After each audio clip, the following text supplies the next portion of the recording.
I read chapters 11 and 12 of the Legal Environment of Business. Chapter 11 mostly has dealt with tort, the laws of tort. Um, throughout the chapter, there are at least three different types of tort damages that existed. There was conceptual damages. They put off the plaintiff in the position he or she would have been in the tort never occurred. There's also nominal damages, which is to recognize that the plaintiff has been wrong, and then punitive damages, which is to punish the defendant. These damages are actually a little bit different than regular damages, like I've mentioned back in chapter 9 and 10, because of the way of how they're being handled. This is actually something that hasn't actually been dealt with before or in previous chapters. There's also different types of torts there, which include intentional torts. It's a civil wrong that involves taking some purposeful action that the defendant knew or should have known would harm the person, property, or economic interest of the plaintiff. There's negligence tort, which is a civil wrong that involves a failure to meet the standard of to take care of a reasonable person who would meet, and because of that failure, harmful to other results.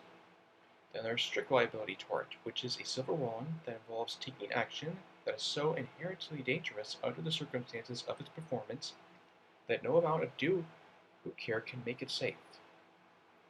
This means that basically these types of torts each has some sort of level of difficulty to other resources. This means negligence would mostly deal with people. Strict liability would most likely have dealt with other people as well, and intentional would have to deal most likely with results. There's also a few types of privileges as to these, like there's absolute privilege, which is the right to make any statement, true or false, about someone, not to be held liable for defamation. This means basically you could say yes or no if you want to and not be liable for it. There's also conditional privilege, which is the right to make a false statement about someone and not be held liable for defamation provided that the statement was made without malice.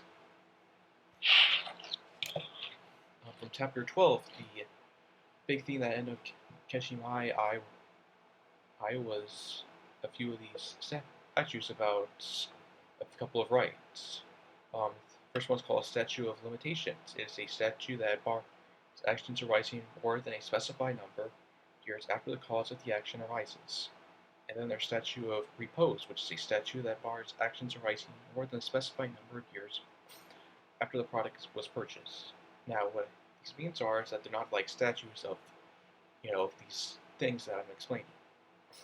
It just means that basically they're like cases a little bit. It basically deals with time after like an action would happen, or like a court case would happen, or after a product was purchased after a long time. Another big thing that caught me my eye was warranty. Yeah, as most of us know, warranty is a guarantee or binding promise that goods meet certain standards of performance. This can go apply to anything from vehicles to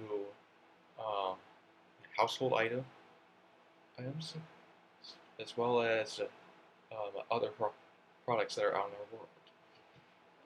The types of warranty that were expressed were express warranty is a warranty that is clearly stated by the seller or manufacturer. There's also limited warranty, which is a warranty that automatically arises out of a transaction. Aside from the types of warranties, there are also different ways warranty is taken. There's implied warranty of mechanability, which is a warranty that is a good reasonably fit for ordinary use. This could be something like, say, a washing machine. And then there's implied warranty for fitness for a particular purpose, which is a warranty that arises when the seller or tells the consumer a good fits for a specific use. This means that it could be something that can make your lifestyle, like an appliance or a vehicle. Basically, from these two chapters, it made me realize a lot about different types of laws that are out there through the tort system and how exactly those can affect the laws around us. It also expanded my mind a little bit more about warranty, as I've heard about it, but I haven't really studied it that well. And it should actually help me a lot more, especially as I get older, because I probably will need it to help sustain a probable future.